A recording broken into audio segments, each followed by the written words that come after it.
Hello everyone. Some people requested a video about my Songstruck constructor, so I'm finally getting on with it. This isn't going to be a terribly planned out video, I'm just going to sort of ramble through it. So let's start with Theatrhythm Constructor. This is what I began with, and all I did with this was pick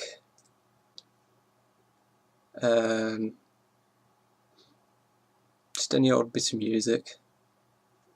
So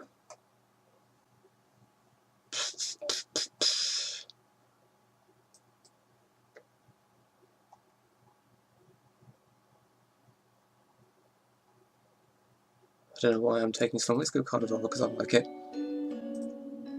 And then what I would do is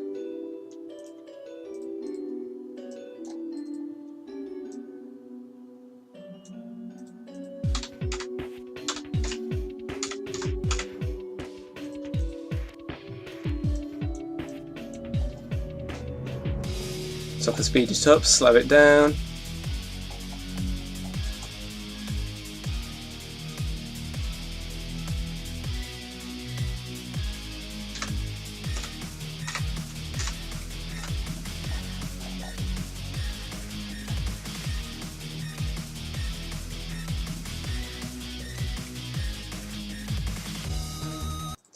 So that's what I did originally, and I did some files with that.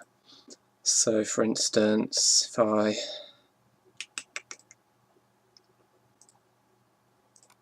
videos, got some examples that I did.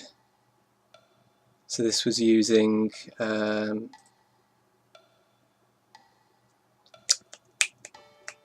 temporal shenanigans.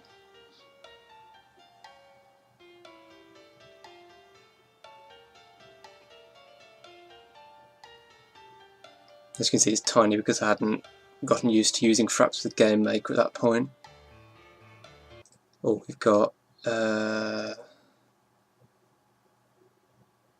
this one? Yeah, let's avoid God in Fire because that'll probably come up as a copyright flag. And another one, Pumpkin Party and Sea Hitler's Water Apocalypse is one as well that I did.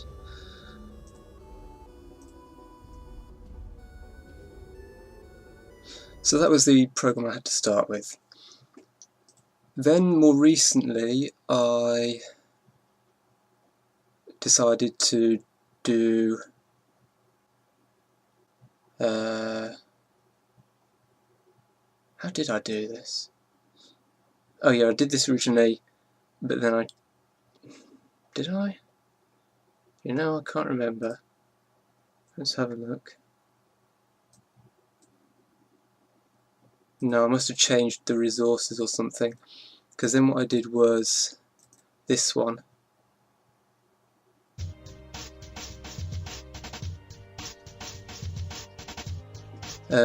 Which still had the Theatrhythm style triggers, but which I put that in using Vegas, because once I've got Sony Vegas rather than Movie Maker, I can put stuff in the background and have different video layers. I couldn't do that in Movie Maker because it's terrible. So that was this. But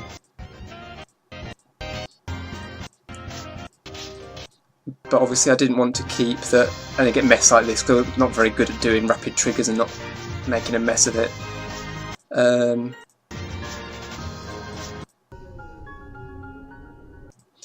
So then I redid it and built it such that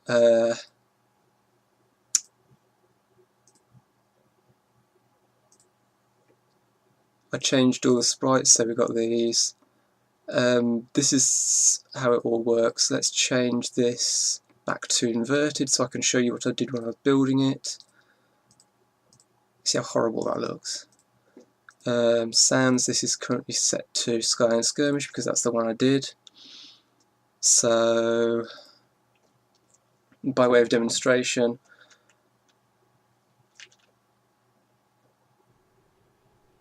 that's just as a background so I know where to align things when I combine the layers in Sony Vegas. So left click, right click, you just do the inputs to trigger it, holding space, and what are the others? Up, down, left, right, no, WASD.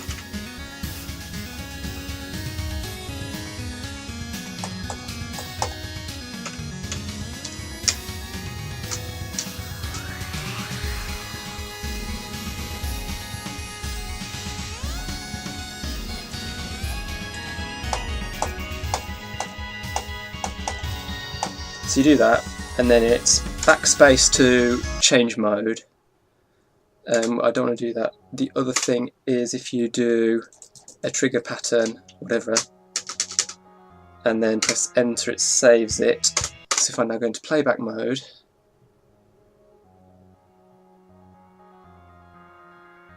no, not enter.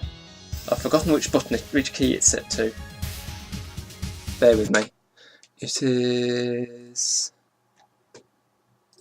Oh yeah, the plus on the keypad. So if I put in some gibberish, I've already made a copy of the sequence that I built because I want to keep that, so I won't lose it. Because it saves to a text file, which I'll show you in a minute. So if I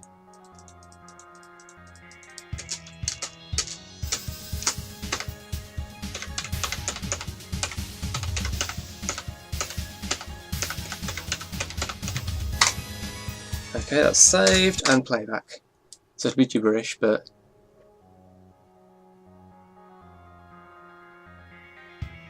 or not. Well, it says I've written the file. Let's close and reopen. I don't know why that's not working.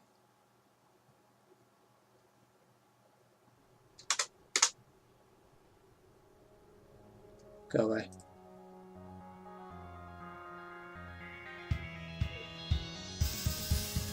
That's pretty weird.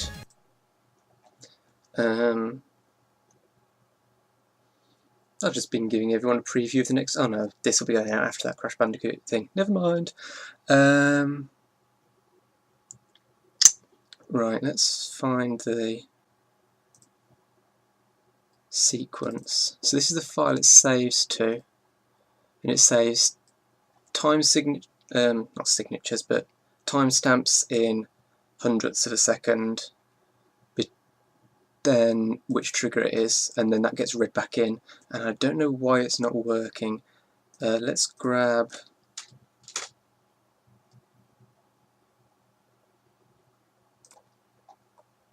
my, where is it? There it is. WV Rise Up. So let's grab that, stick it into the other one.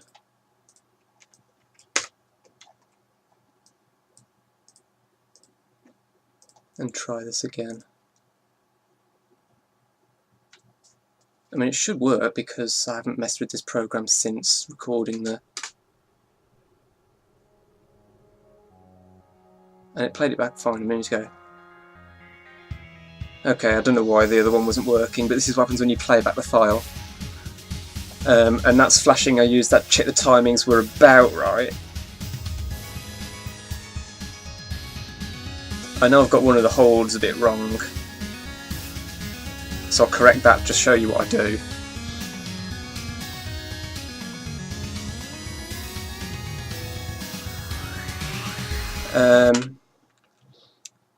But the point of having this like that is that it means I can go into, this is me recording myself right now, I can go into this and pull up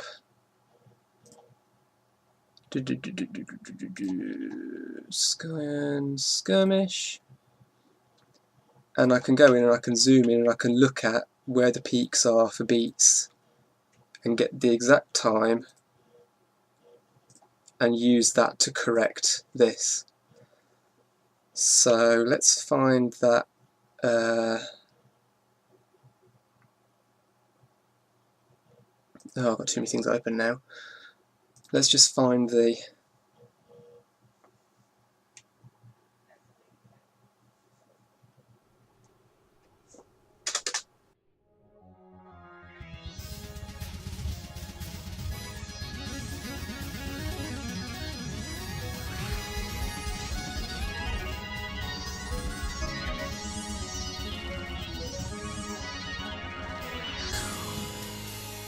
think it's coming up.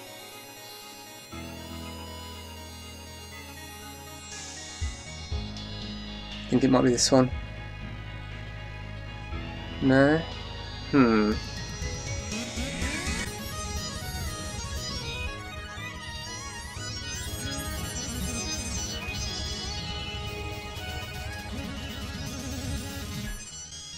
That's odd.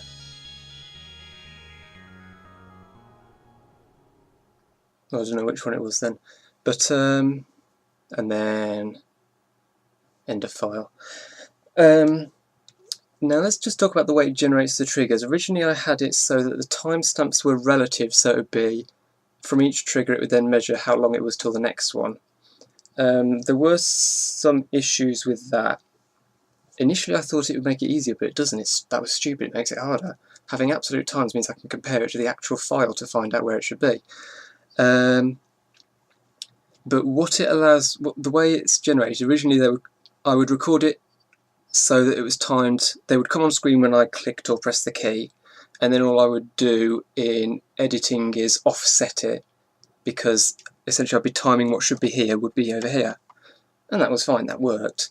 But what this now does, what this file does, this program does now, is when it records these, when it plays back, it generates them 5 seconds before they need to come on, and works out how far off the left of the screen they need to be created based on the playback speed. So if you change the playback speed, they'll be created further away. If you increase it, they'll be created further away, because they've got to take just as long to get there, but they're going faster, so they have to start further away. And if you slow it down, then they'll start closer. The minimum speed I can set it to is 19. That's a pretty abstract number because it goes through a few calculations before it's applied to anything. But I can put it down to about 19 before things will start being created on screen. So yeah, I mean that's basically how it works. So let's see, it creates a bunch of variables, executes code, list ID creates a list that it stores the things in. It also creates variables to read the stuff in from file, and then begin step increases the time variable. If it's in mode 1, which is playback mode, then it goes through all this piece of code. This works out the point it's created at. Then it reads from the line it's got from the file what trigger it is, blah blah. You can pause if you want to look at any of this code. Left release creates the things. Right release, these are all basically the same thing. And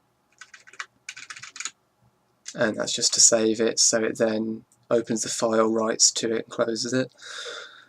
Backspace swaps the mode, blah blah. The weird thing, this is an old version that didn't really work properly.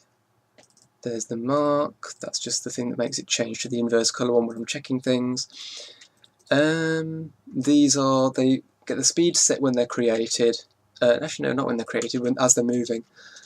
Which isn't, but speed shouldn't be changing during anyway. Destroys it when they go off the right of the screen.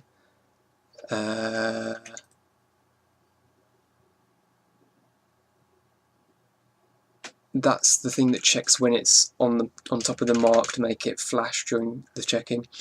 Now these were fun to sort out, because when this is done you get a whole, I mean if you look at how small the bars are, they're only that wide. If you've got a long one, it has to generate several of them. It used to be a couple of pixels wide and it would generate hundreds of them for a long hold trigger. And if you've got a lot of instances on the screen, the game slows down, which obviously is lethal for a rhythm game. So I had to make them wider, and then I had to sort out the amount they overlap so that they don't stick out beyond the end of a release trigger when that comes on. Sometimes they'll be sticking out the end if they're generated at just the wrong distance. But eventually I got it working, and it seems to be fine and pretty reliable. I guess that's it really. And then the other thing to look at would be to go into Vegas Pro. Do I still have the... yes I do, WV Rise Up file for Vegas, so I'll just show you that. Oh no, I deleted the things, didn't I? Well, I can still show you, I think. pan and crop. Yeah, so this was the, which layer was this? This was recorded from MSPA, I believe. So that's grabbing, yeah, that's grabbing from the recording I took of the MSPA site with the flash running. So that's the flash window plus the navigation bar.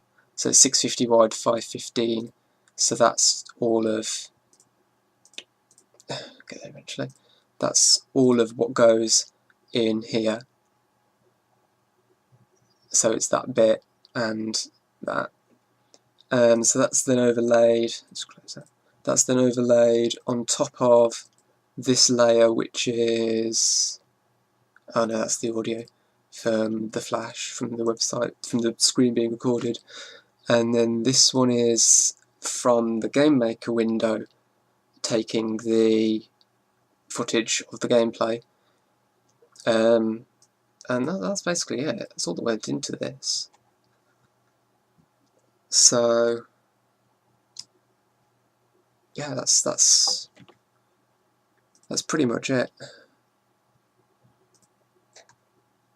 I mean, I could change this to another track if I wanted to, as long as I can find one that works, because Game Maker can be a bit funny about MP3s. Let's just go with LoFam 3 waveform. Let's see if that cooperates.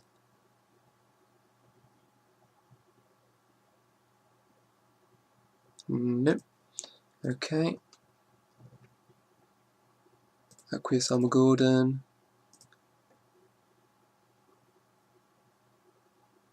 Nope.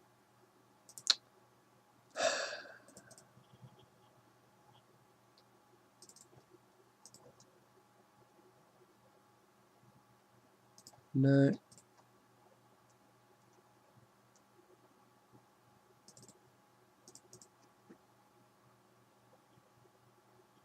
It just does not like cooperating.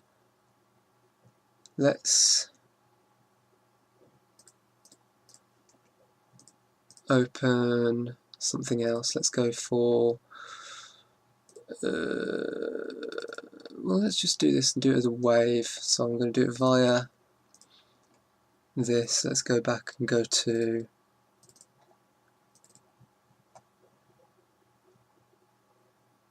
Tombs and Krypton, because I love that track. Although I need something with a good beat, really. This is taking far too long.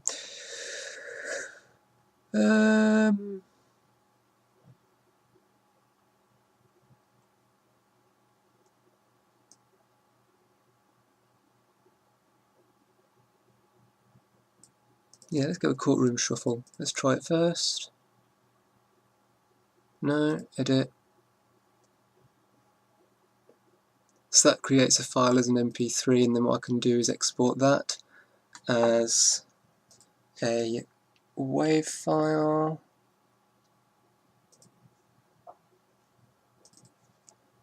And this is Courtroom Shuffle.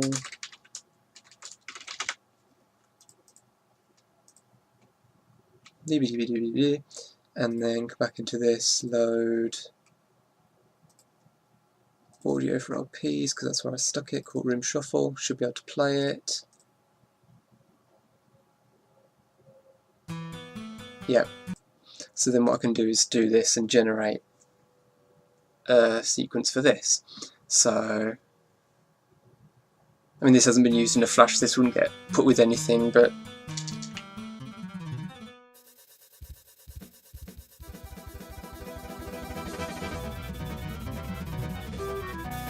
so as you can see, these are coming on.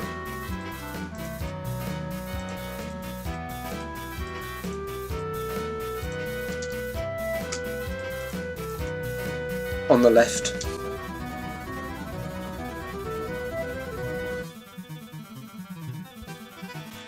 I mean, this is a rubbish one. I would never publish this in and of itself. I'm just doing it in demonstration purposes. I would have to clean this up a hell of a lot.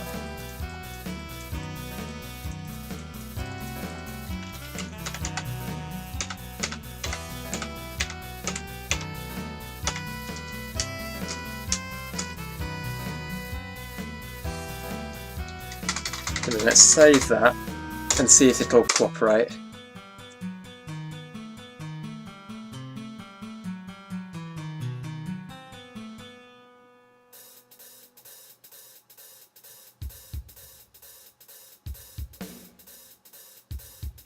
No, it just doesn't want to for some reason. I don't know why.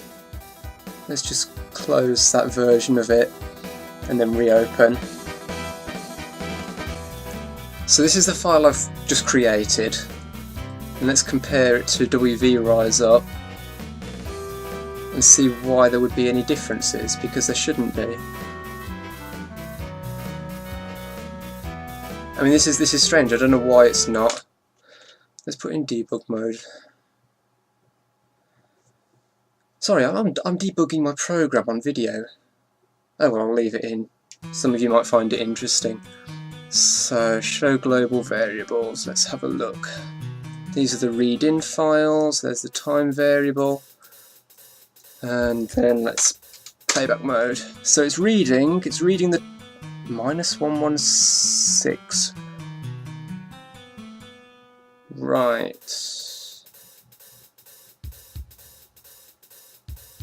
So if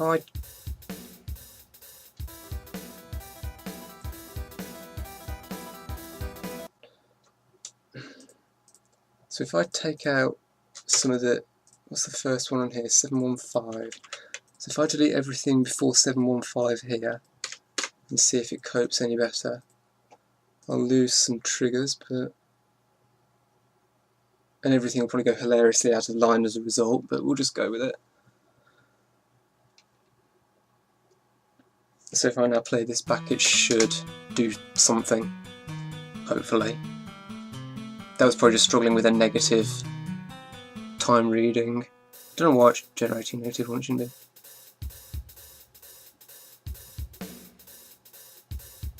No, that's fine.